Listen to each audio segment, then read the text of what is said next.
Hello and welcome back to Umineko. When last we went off, we had a lot about the legend of the gold from both the kids and the parents, and we finally heard the epitaph of Beatrice in full.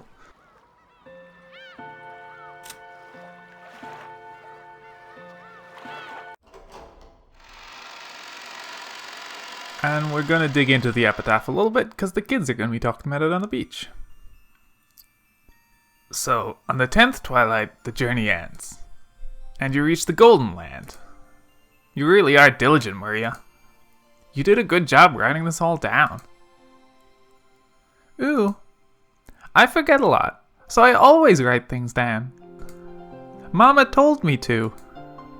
There was a notebook inside the handbag Maria was always carrying around, and Beatrice's epitaph was copied onto it.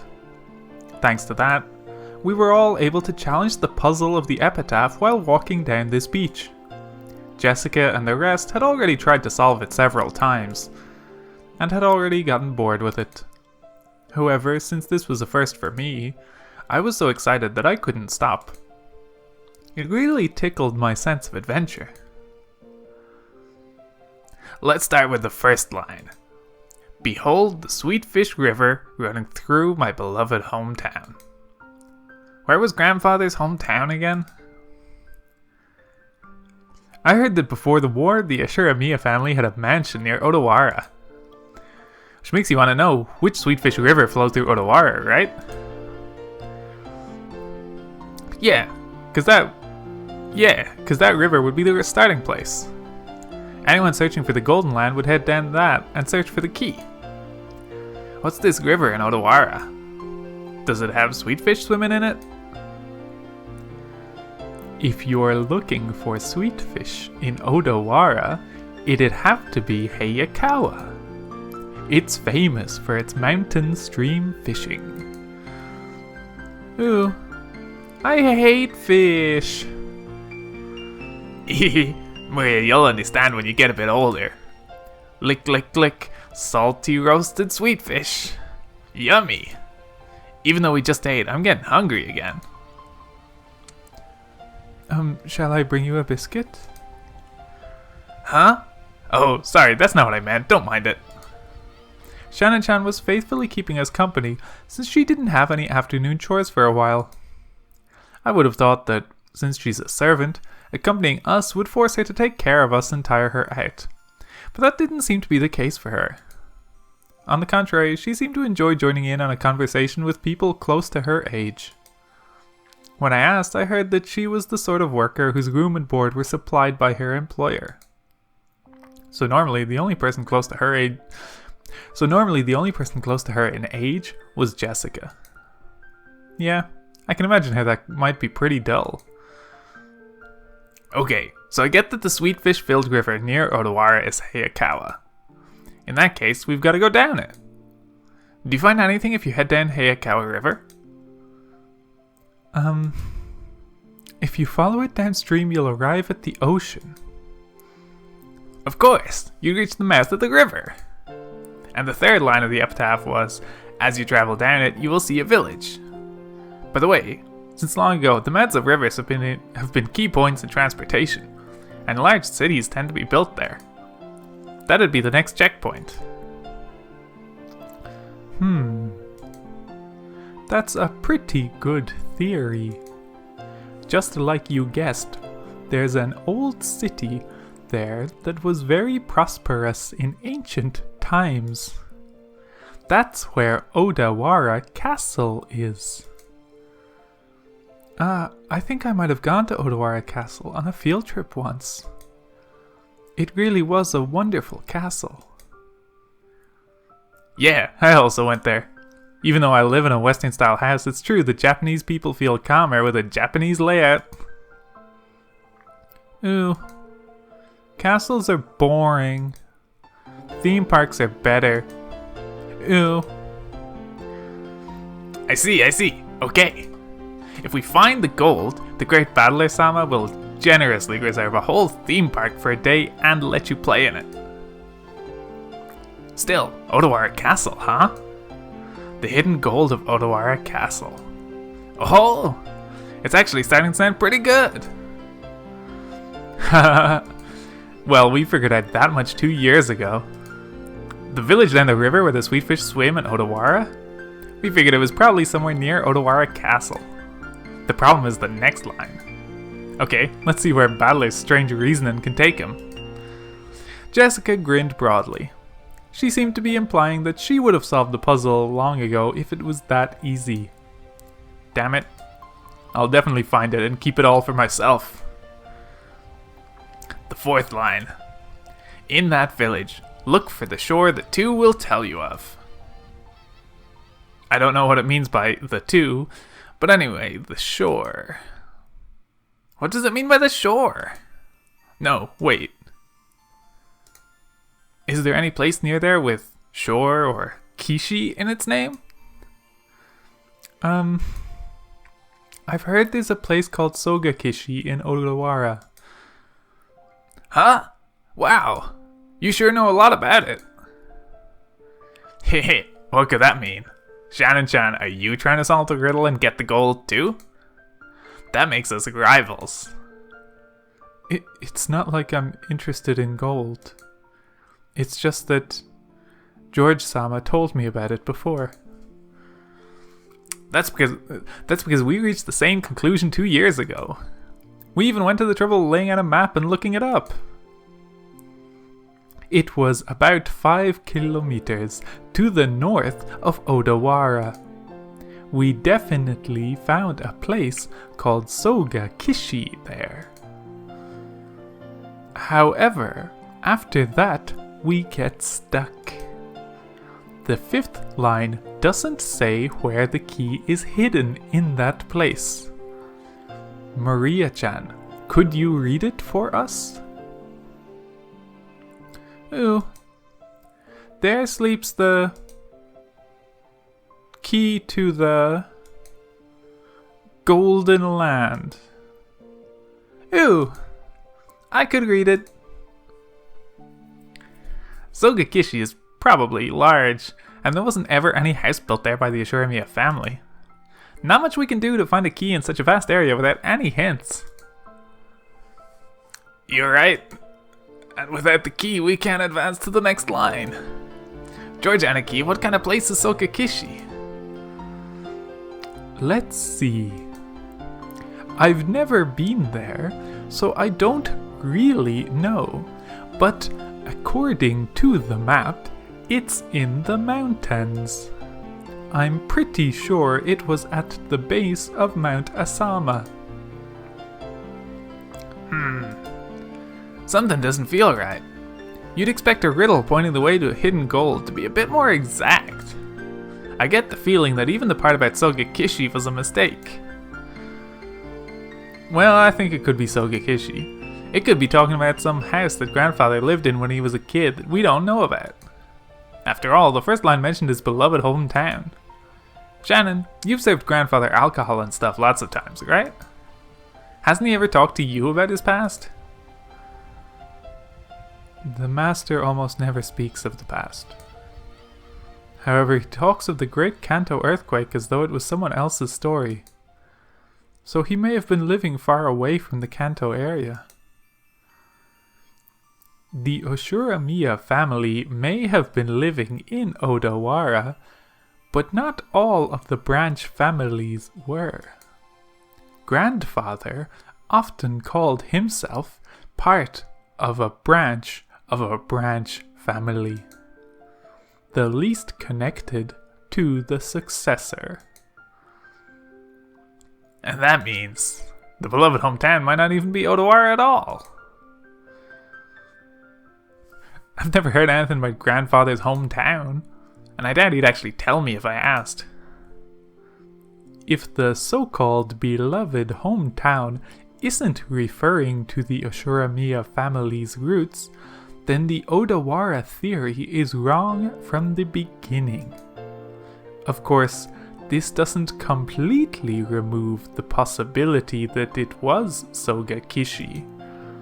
For example, perhaps he lived in Odawara when he was very young, but then moved far away later. Ew. I don't understand what you're all talking about. Ew. Maria had been completely left out of the conversation, and she now sat puffing her cheeks out in boredom. So basically, if we can't even agree on the starting point for this dice game of gold, we're totally stuck. But wait, after the first 5 lines, the thing we end up finding is a key, right? Even if you don't have a key, it's always possible to bust through a door. Can't we just skip the first 5 lines and start figuring out the rest? Oh, I hadn't thought of that. Oh well, we're just wasting time anyway. Let's hear the rest of the battler's reasoning. But in the next part, it gets dark really fast. Shannon-chan frowned slightly. After looking back at Maria's notebook to recall what was written there, yeah, I was forced to agree. On the first twilight, offer the 6 chosen by the key as sacrifices. It sure does get horrible quickly. On the second twilight, it says to tear apart the 2... On the second twilight, it says to tear apart the 2 who are close. Does that mean to make them break off their loving relationship? Or does it mean to literally tear them apart? I don't know, but either way, it's pretty disgusting. Even if we set that second line aside, it mentions 6 people for the first twilight, then 5 people for the 4th through 8th twilights. So at least 11 people must be sacrificed. Ooh, their sacrifices to revive Beatrice. I see. Sacrifices to restore the witch. Yeah, that's what it'd mean. Near the end, the witch will be revived on the 9th twilight. That last part is guaranteed. On the 9th twilight, the witch will revive, and none shall be left alive. So everyone will die in the end. And after that, the 10th twilight is the goal line. Not sure how you're supposed to reach the golden line if everyone's dead by then. Depending how you interpret it, the traveler who holds the key may or may not be included in the none shall be left alive part. But at the end, there's something pretty interesting. After reaching the goal, the witch gives out 4 treasures. One shall be all the gold. The problem is the next one. It says the dead souls will be resurrected, right? Doesn't that sound like it means everyone who died in the earlier lines? If you put it like that, then the part about reviving lost love might refer to the pair torn apart on the 2nd twilight. That's right. And the 4th one refers to the 9th twilight. The 4th treasure is putting the witch, revived on the 9th twilight, to sleep. If we put a happy spin on all this, it'll be hectic with people dying and breaking up all over the place, but it'll all be made right in the end. The awakened witch will sleep again, and everything will be like it was at the start, except with a huge pile of gold. The witch must be pretty busy, what with all the killing, reviving, breaking up, and reuniting people. Not to mention waking up and sleeping. Sheesh, just when the tale of gold was getting interesting, it all gets pretty dubious once the witch starts showing up. Too true. I laughed along with Jessica. After all, the idea of a witch was just too ridiculous. Of course, once we started laughing like that, Maria, who believed in the witch, got angry. Ooh, the witch is incredible. She can do anything with magic. Even kill. Even bring back to life. Even give love. Even take it. She can fly in the sky, can become invisible, can even make gold and bread out of nothing. Ooh, ooh, ooh, ooh, ooh. Dang. My bad, we were just joking. Jessica apologized, sticking out her tongue, but Maria didn't accept it. She grabbed her notebook back out of my hands and, opening to some other pages, tried to prove that the witch existed. Those pages had colourful drawings of witches on them, and well conveyed the fantastical image Maria had of witches. It wasn't the normal sinister image of a crooked nose hag flying around on a broom, but a dreamlike person with unnatural powers who could do anything and wore a beautiful dress. It was just what you'd expect from an imaginative young girl. Flitting through the sky, crossing a rainbow, dancing around all night with a teacup and a teapot that would never get empty no matter how much you poured out of it. With a flourish of her staff, the stars in the sky would become candy and pour down, and flowers that produced sweets would bud by the roadside. To Maria, witches were the only concept that could embody the magical dream that so captivated her. As she grew older, it was the last remaining thing that could give richness to her dull and plain everyday life. That's why Maria believed in witches. She didn't want that dream of hers to be tarnished. That's why she didn't want anyone to tarnish the epitaph, which affirmed the existence of witches. Because the witch named Beatrice is Maria's dream?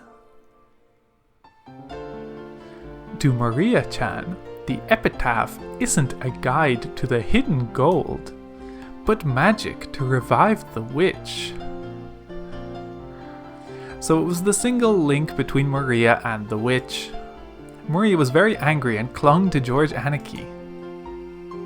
Jessica and I scratched our heads and apologized. It might not be possible to smooth things over again like last time she got mad in front of the portrait.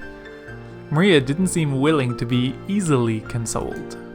Unlike Jessica and I, who hung our heads wondering what to do, Shannon-chan timidly opened her mouth.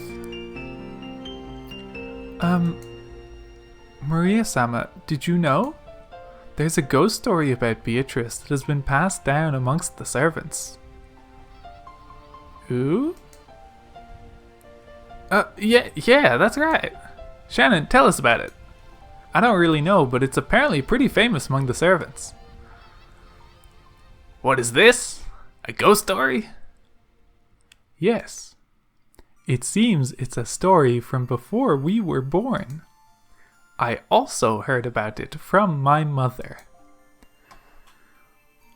Yes. It has been passed down since the time of the mansion's construction. The servants of that time whispered that the mansion had two masters, one of the day and one of the night.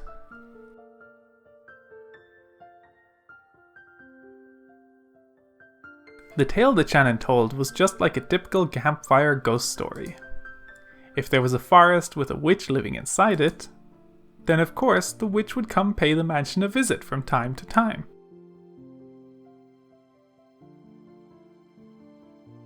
At some point, this ghost story naturally spreaded up between the servants. When people do the rounds a second time to check doors, windows, and locks that were supposedly closed, they'd find some of them left open. Lights that were supposed to be off were turned on, and lights that were supposed to be on went out. Things left lying around would disappear, and things would appear when no one had any memory of putting them there. When any of these things happened, the old servants would say that the witch had visited the mansion, invisible, and was playing pranks. Ooh! See? She exists! Beatrice exists! Yeah, she exists. Long ago, it was always right before leaving for school that I wasn't able to find my bag and stuff. Maria puffed out her chest with an ooh-ooh, as though this was final proof of the witch's existence. If I opened my mouth, Maria would probably be hurt again, so I didn't. I mean, you hear this kind of story everywhere. Depending on the place, they might blame it on a dwarf or an elf. The only difference is that they call it a witch on this island. Of course, walking around a vast, elegant mansion at night would be a little unsettling. It's an island devoid of people. Since the mansion is so drafty, walking around on the night of a thunderstorm would certainly be eerie. In addition, some servants have also seen the will-o'-the-wisps and glittering butterflies dancing around. Kanan-kun also saw something like that when he went patrolling one night. And recently, you often hear servants talking about strange footsteps heard inside the mansion near midnight. We've whispered together that the Beatrice-sama in the portrait sometimes makes herself invisible and walks through the mansion. It happened a while ago, but even I have heard footsteps while patrolling at night that resemble these stories. Whew, that's scary. But there's nothing to be afraid of. Beatrice-sama is another ruler of this mansion, separate from the master. So there's no need to be unnaturally afraid. If you respect her, I hear she won't do anything bad. However, she can be quite terrifying if you don't respect her, right? Correct. I've heard that just before I began working here, someone who spoke badly about Beatrice-sama fell down the stairs and quit after receiving a large injury to their back. Because of that, there was a rumor between the servants that Beatrice-sama's anger had been brought down upon this person. Ooh, anger will definitely be brought down on Battler and Jessica. Ooh. I'm sorry. I don't want her to anger brought down upon me. I apologize, Maria. Of course, I also apologize to the witch. I'm sorry, Beatrice-sama. Please forgive an outsider's nonsense. I'll apologize as well. I'm sorry, Beatrice-sama. Will the witch be able to forgive us now? Ew. Don't know. Witches are fickle, so they forgive when they want to, and don't when they don't. Ew. That's no good. Maria-chan, isn't there some kind of good luck charm that could prevent Battler-kun and Jessica-chan from suffering Beatrice-sama's wrath? Maybe something that can block against magic? By relying on Maria, who was proud of knowing the most about witches, George was trying to revive her self-esteem. Once again, I've got to admire his ability to calm kids down. After taking a moment to cross her arms and seriously ponder whether there might be a charm that could save us, she started flipping through the pages in her notebook. I thought it was just a scribbled diary, but there also seemed to be quite a few pages that looked like they'd come from a book on black magic. Maria solemnly considered a group of these pages, which contained things that looked like magic circles. Apparently, Grandfather wasn't the only one with a black magic hobby. When Maria finally found what she was looking for, she snapped the notebook shut and threw it into her handbag. She then began fishing through that bag's contents. There seemed to be various jumbled up things in there. After a while, she took out various pieces of junk, although they were probably important magical items to Maria, and repeatedly threw them back in, saying they were wrong. It was all a little humorous, just like when Doraemon took out the wrong tool. Finally, she seemed to discover what she was looking for. With a face that was unimaginably cheery when compared to the intense expression she had worn until now, she held those out to Jessica and me. Ooh.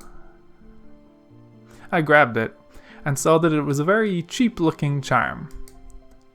It looked like a bracelet made from a plastic rosary, with a scorpion-themed medal attached. Haven't you ever seen those cheap Zodiac-themed accessories? The kind you might win in a crane game at an arcade? It really looked like something like that. There were two of them. Probably one for me and one for Jessica. However, the very fact that there were two of them made them feel even more like cheap manufactured goods, making it pretty hard to think of them as magical items. You giving these to me in Battler? Ew. With these charms, you don't even need to worry about Beatrice, because scorpions have the power to ward off magic. Huh, really? Didn't know scorpions could do that. Ooh, Battler doesn't believe. Ooh, ooh, ooh. I'd said too much and angered Maria again. Maria took out her notebook again, pointing out various pages as she went on and on about how the scorpion had such incredible holy power that it had been used in magic-repelling magic circles since ancient times. Ah, I've heard about that from some of the other young servants. Something about how the scorpion is drawn as a magic-repelling symbol in sorcery. Huh, really? Ew. The scorpion protects against bad magic and calamity. An emerald brings peace to the heart. Therefore its effects are twofold. Ew. It's true. The scorpion wraps around the emerald and protects it. Yes, that certainly does sound like it'd work well. I really wanted to make fun of those worthless looking charms. But as I watched Maria explaining with all of her heart and realized that she'd found them for our sakes, I started to feel like it might actually work, even if it was just a prize from some game center. The material quality of the charm didn't matter. What mattered was the strength of her feelings. Even I don't think of myself as the sort of loser who'd laugh at something like that. Okay, thank you. I apologize to Beatrice-sama, but even if I do end up getting cursed, I'll be safe now thanks to Maria's charm. Right, Jessica? Yeah, that's right. Thanks, Maria. Ew! Wear it on your arm when you want your heart to be at peace. Put it in your wallet and your money won't decrease. If you hang it from a doorknob, bad things can't get in. It's a really convenient charm.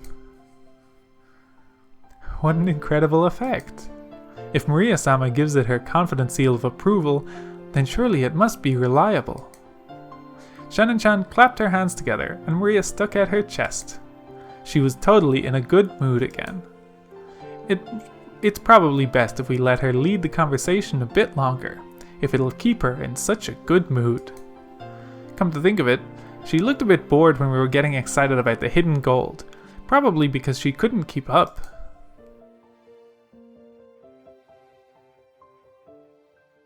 While eating the cookies Kumasawa-san had baked, Jessica and I asked Maria this and that about black magic. Maria happily chatted away in response to our questions. Each time, George Aniki and Shannon-chan would act surprised or chime in. The clouds in the sky grew darker and darker, but we cousins really enjoyed communicating freely after a year of separation.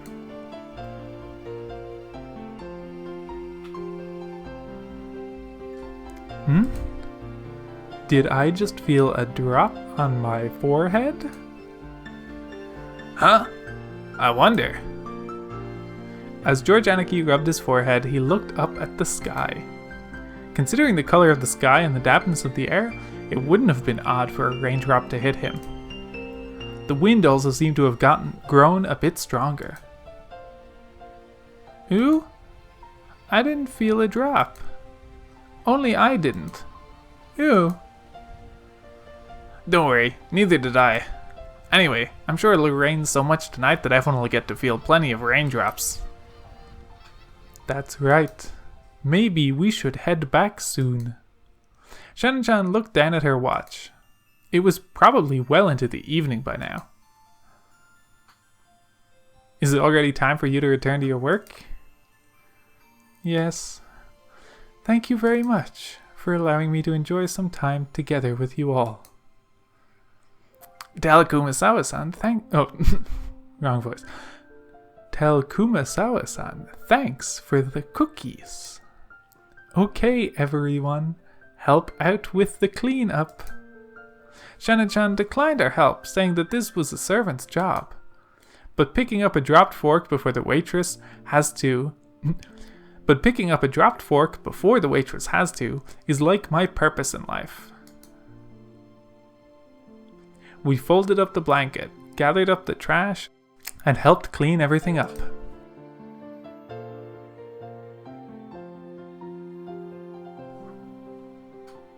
Ooh, the trash is getting away.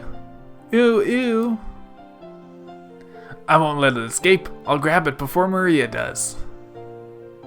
Ooh, I'll grab it. Ooh.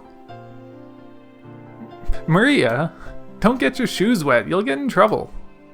To Maria, chasing after some trash sent flying by the powerful winds was just another game.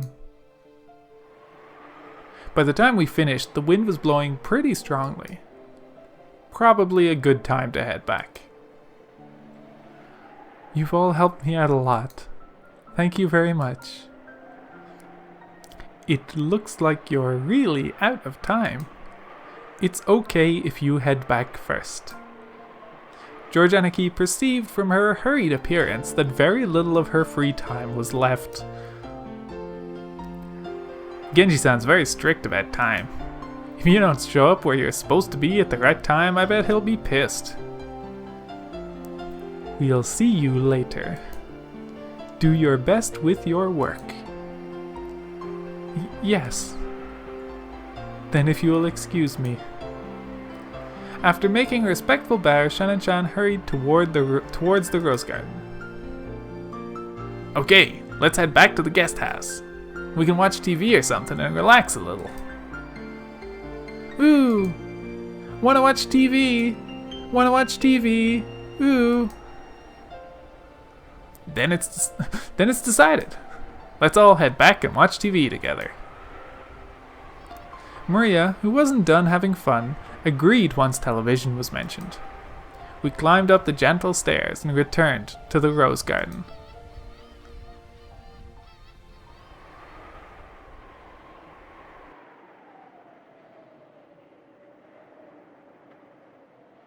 The wind had grown very strong, and roses shook throughout the garden like ripples on the water. This might be our last chance to see these beautiful roses. I'll bet tonight's typhoon ruins them. These roses might be done in by tonight's winds. You're right. Still, I think the roses were pretty lucky. After all, they got to welcome all of you before the typhoon. All flowers lose their petals eventually. But that means we can admire them even more when they're in bloom. That's right. Maria, burn this image into your eyes. At this moment, they're the best roses of the year. Ooh. Burned into eyes. Right then, Maria suddenly clapped her hands. It looked like she'd remembered something. My rose. The typhoon will send it flying. Ew. Oh, you mean that sad-looking rose Georgianiki marked with a ribbon? Maria apparently remembered where the rose was. She ran at full speed. The rest of us followed her. Ooh? Ooh. Where was that again? I'm sure it was somewhere around here. We searched everywhere around that area, but it was only a single flower among all of these roses after all. Even though we knew it was somewhere close by, we weren't able to find it. The winds making up the typhoon's front lines made roses throughout the garden undulate. It was almost like it was teasing us by making the location of Maria's rose impossible to find. Maybe it wasn't here. Let's try spreading out a bit in our search. Sounds good. Let's go for strength in numbers. What's up, Maria? As we made to split up and search, Maria tugged on my jacket with an unhappy face. You could tell that she didn't want us to leave that spot. What is it? What's wrong? Ew. My rose is here. It's here. But it's actually not, right? Maybe it was on the other side of the flower bed. If we all look, we'll find it fast, okay? Ew! It's here! My rose is here! Look for it! Look for it! Ew! Maria stomped her feet in irritation. She pointed at that spot and said it was definitely there, but in actuality, it wasn't. Even so, Maria got mad when we said we were going to search elsewhere. We were at a loss for what to do. For a while, we had to stay near Maria and pretend to search through that rose thicket. Ew, ew, not here, not here, not here, ew. Maybe she's saying that it should be here but isn't? Maria became increasingly irritated. Oh man, Maria's really losing her temper. Sometimes Maria really starts to care about pointless stuff. If she gets what she wants, that's okay, but... You can't find something that isn't there. That's not good. Just when we were at a loss of what to do, Maria called out in a loud voice. Mama! Ew, ew! We could see Aunt Rosa in the direction Maria was waving her hand. Maybe she wanted to look at the garden one more time before the typhoon came.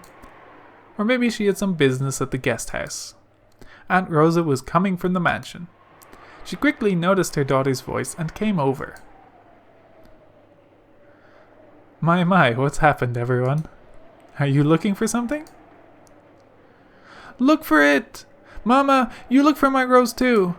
Ew, ew, ew! Your rose? We found an unhealthy rose around here and marked it. We tied a candy wrapper around it. But Maria, if I remember correctly, it was growing right in front and really stood out, didn't it? Unless it grew legs and ran off somewhere, it must have been somewhere else. Maybe you remembered it wrong. Ew! It is here! It is here! Battler doesn't believe! Ew, ew! How many times do I have to tell you to stop saying ooh, ooh before you'll understand? Mama will look for it, so stay quiet. I'd never seen Aunt Rosa be anything other than kind and gentle, so her anger surprised me a bit. Aunt Rosa began searching as well, so we went along with her for the time being, but we were already more than sure that it wasn't around here. So it didn't take long for Aunt Rosa to realize that too. The rose isn't here. Did you mistake this place for somewhere else? There are so many roses around. Ew! Ew! That's wrong! It is here! Mama doesn't believe! Ew, ew, ew! I already believed you and looked hard for it, didn't I? But it isn't here. Ew, ew! But it is here! It is here, but it isn't! Ew, ew, ew! Then someone must have ripped it out. Anyway, stop saying ooh, ooh. Ew, ew, ew! Who ripped out my rose? Who did? Give it back! Give it back! Ew, ew! Ew, ew, ew, ew! How should I know? Stop it! Stop saying ooh, ooh! Aunt Rosa slapped Maria's left cheek with her palm. In that instant, Maria was shocked into silence. Of course, it was only for an instant. When Maria realized that her wish was being rejected, she started yelling even louder. Ew, ew! Ew, ew, ew! My rose! My rose! Ew, ew, ew, ew, ew, ew, ew! Didn't I tell you to stop that weird habit? That's why all the kids in your class make fun of you. Cut it out. Once again, her palm slapped Maria's cheek. This time, she didn't go silent. She choked as she started crying and began to bawl in an increasingly loud voice. Aunt Rosa was clearly irritated and lifted her hand once more to try and shut her daughter up. Aunt Rosa, now, she's just a little kid, so there's no reason to get so serious. I tried to cut in with a bitter smile, rubbing my hands together. But Aunt Rosa glared at me with a serious face, and I realized that I should have stayed out of this. I'm sorry, but could the rest of you go back to your room for a bit? I need to have a little talk with Maria. Ew. Nobody believes in my rose, even though it was here. Ew. Look for it. Here, it was here. Ew. But it's not here, so you must have confused this place for somewhere else, right? Ew. It is here. It's definitely here. Ew. Then it disappeared. Give it up. Why? Why did it disappear? Why? Ew. I don't know that, so stop saying ooh. Aunt Rosa once again raised her hand, overcome by emotion, and slapped Maria's cheek. It was strong enough to knock Maria over. Hey, Aunt Rosa, even if she is your daughter, violence isn't the answer. I stepped between them to protect Maria, who was still on the ground crying ooh. I knew that, as an outsider, problems between parent and child were none of my business. But I wasn't brought up to just silently observe something like this. Don't you think it's weird, Battler-kun? Are there any girls at your school who mutter ooh? Well, I am in high school. But for an elementary schooler, I think saying ooh is pretty cute. Cute? Saying ooh is cute? Cute? My careless words seemed to have earned me Aunt Rosa's wrath. She grabbed my collar with a terrifying expression. Don't say such nonsense. Do you know how old Maria is? She's 9. She's a 4th grader, not a kindergartner. But she still makes that sound during class. Don't you get it? Do you know what they say about this kid when they bully her? Thanks to this weird habit, she still hasn't made a single friend. Don't turn your eyes from reality and carelessly call Maria cute. Think more seriously about this kid's future. Ew. I told you stop making that sound. Didn't I tell you to stop it? Aunt Rosa struck Maria's quivering head, from which an increasingly unhappy voice was rising. I tried to stop it, but Aunt Rosa pushed me away. My back hit George Anarchy. A long time ago, Aunt Rosa also thought of it as nothing more than one of Maria-chan's baby words. But now that it hasn't been fixed even midway through elementary school, she's been worrying about it a lot. How she talks isn't really that big of a deal, right? She'll never make it as an adult if she's like that. So, even though it isn't fun to watch, this is a problem between parent and child. Well, even I get chewed at by Mom all the time because of how I talk. When they put it that way, maybe even a scene as painful as this isn't something an outsider like me should butt in on. Battler-kun, when you were a kid, didn't you have any bad habits that you couldn't fix and that got you into trouble? Well, 1 or 2. On Parents' Day once, I kept getting yelled at in front of everyone, and it was embarrassing as all hell. Well then, you can understand how the 2 of them must feel right now. I'm sure they don't want us to be here now. You understand too, don't you, Jessica-chan? I don't think anyone likes to be seen when they're being scolded. Let's go. We'll return to the guest house. Then, after Maria-chan comes back, let's welcome her as if nothing happened. That's probably for the best, isn't it? We thought George Aniki's point was probably a reasonable one, and we may have been eager to use that reasonable-sounding argument as a justification to retreat from this heart-rending scene. Jessica and I nodded at George Aniki, and we all left. We called towards Maria, telling her that we were going to head to the guest house, but she didn't seem to hear, and we felt sort of guilty and shameless after saying it. In that case, look by yourself as much as you want. Mama doesn't care. Ew, I'll look for it. I'll look for it by myself. Even if Mama doesn't care. Ew, ew, ew, ew, ew. Have it your way. After blasting her with those last few words, Rosa spun on her heels and quickly returned to the mansion. Maria probably viewed that as a cold gesture, meant to injure.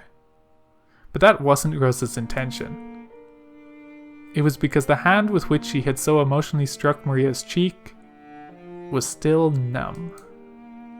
It was because if she stayed there screaming, she might again be taken over by her emotions and continue slapping her daughter's cheek over and over. After Rosa left, Maria was left alone in the rose garden. The wind began to blow stronger and stronger, and every once in a while, a raindrop would fall on her forehead.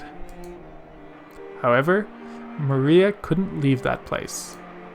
Not until she found that poor, wilting rose. It had definitely been there. Even so, it wasn't. Even though she knew the place, and even though it had been there, it wasn't. Maria bitterly stared at the place it was supposed to be and thought frantically. Maybe the angle I'm looking from is wrong. Maybe the height I'm looking from is wrong. While gazing at a single point, Maria repeatedly stood up, changed her position, and continued to stare. The wind was getting stronger and stronger, but Maria kept on looking for that rose in front of the flower bed.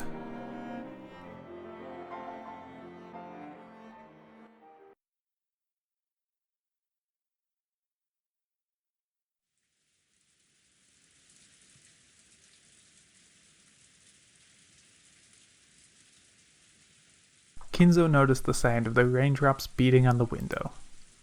It seemed to be pouring down thickly. It had begun to rain later than the weather report had predicted. Kinzo approached the window as if being summoned by the sound of the rain.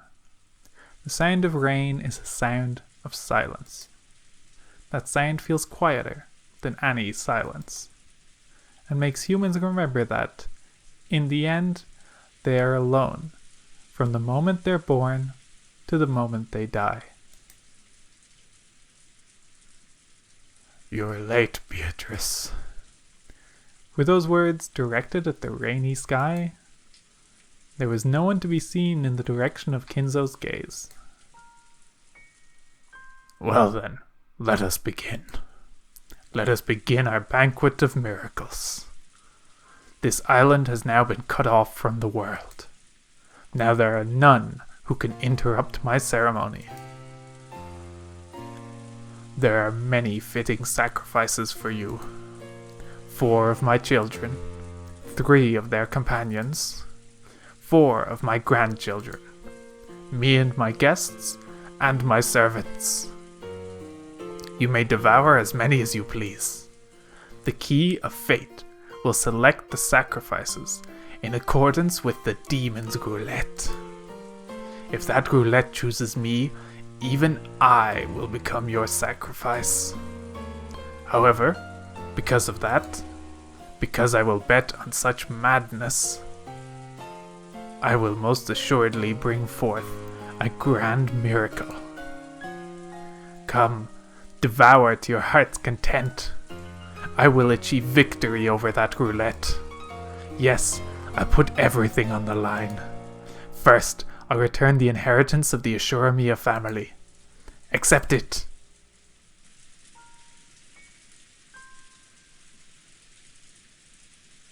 Kinzo tore the window open, ripped a golden ring off his finger, and forcefully threw it away.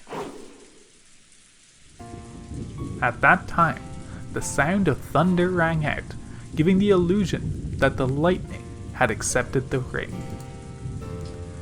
And when you are resurrected, surely I will be the one who stands witness. I will survive until the end and watch over you as you awaken. So come, Beatrice. Welcome to my banquet. In exchange for all that I have created, show me another miracle just this once. Oh, Beatrice.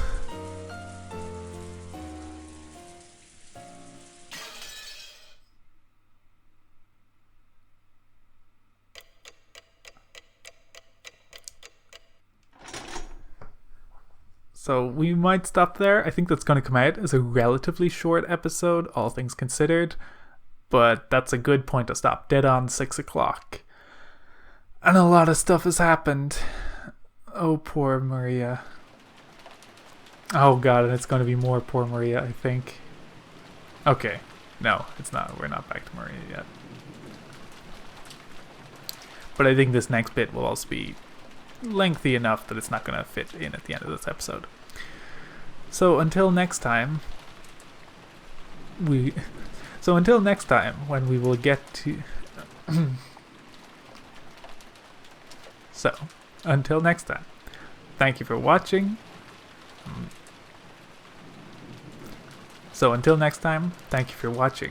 And see you again as we continue with the Demon's Roulette.